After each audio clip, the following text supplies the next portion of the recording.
दोस्तों, कैसे हैं आप सब? उम्मीद करती हूँ आप सब ठीक होंगे। आज की कहानी में हम आपको लेकर चलते हैं एक बेहद भावनात्मक और रोमांचक मोड़ पर। ये वह पल है जब अनु और आर्यवर्धन की जिंदगी की सारी सच्चाई सामने आने वाली है और उनका रिश्ता एक नई दिशा लेने वाला है। अनु मंदिर के सामने खड़ी है। उसके चेहरे पर उत्सुकता, थोड़ी बेचैनी और दिल में हल्की धड़कन है। मंदिर की घंटियों की आवाज और वातावरण की शांति उसे थोड़ी राहत देती है, लेकिन उसके मन में सवाल और आशंका भी है। तभी आर्यवर्धन आता है।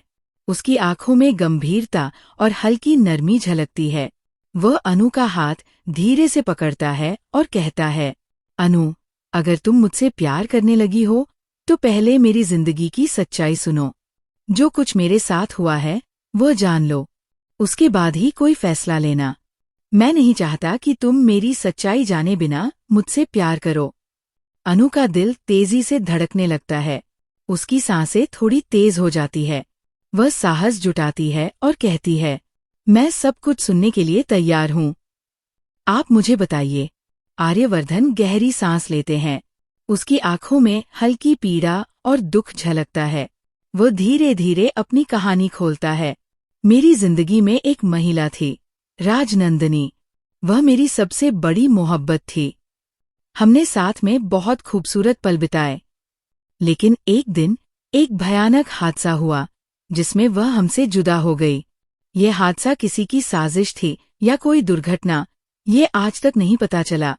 उसके बाद मैंने कभी किसी और के बारे में नहीं सोचा। मैं नहीं चाहता कि तुम्हारी जिंदगी मेरी सच्चाई से प्रभावित हो। अनु उसकी आंखों में झांकती है। थोड़ी देर चुप रहने के बाद वो पूछती है, इसके अलावा और कोई सच्चाई है? आर्यवर्धन का चेहरा थोड़ा सख्त हो जाता है, लेकिन उसकी आवाज में सच्चाई झलकती है। हाँ, सच यही है कि मैं सिर्फ राजनंदिनी से प्यार करता था। लेकिन जब से तुम मेरी जिंदगी में आई हो, मेरे अंदर बदलाव आए हैं। मैं तुम्हारे बारे में सोचने लगा हूँ। हर पल तुम्हारी याद आती है। ये सब मेरे साथ क्यों हो रहा है, मैं खुद समझ नहीं पा रहा।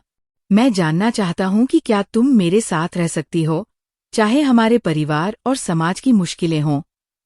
अनु की आंखों में आंसू और मुस्कान दोनों झलकते हैं। उसका मन भावुक हो जाता है। तभी आर्यवर्धन की माँ वहां पहुंचती है। उनकी आंखों में अपनापन, प्यार और स्नेह झलकता है।